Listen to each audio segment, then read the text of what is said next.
কি আছে? আনো সুরাজি সান দেস ড্যাশ ইয়ে। যে আনো মানে কি? একটু কথা বলার সময় প্রথমে বলতে হয় যে আনো এক্সকিউজ মি বা শুনুন, এই টাইপের একটা এক্সপ্রেশন। এটা জাস্ট জাপানিজরা কথা বলার সময় ব্যবহার করে। আনো সুতেজি সান্দাস, তারপর একটা কোশ্চেন মার্ক। তাহলে বুঝতে পারতেছি যে এখান থেকে হচ্ছে একটা প্রশ্ন করবে, তাই না?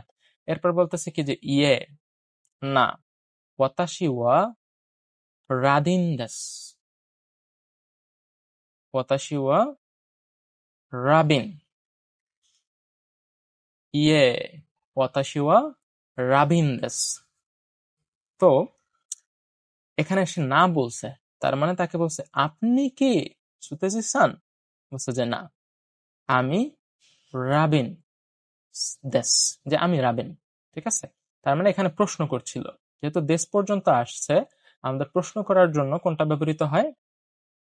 ওয়া তো অবশ্যই প্রশ্ন করার জন্য ব্যবহৃত হয় না, মো তো অবশ্যই প্রশ্ন করার জন্য ব্যবহৃত হয় না। প্রশ্ন করার জন্য ব্যবহৃত হয় কোনটা? কা। আনো সুরেজি সান দেস কা, যে আপনি কি সুরেজি সান? বলছে, না, আমি রাবিন সান।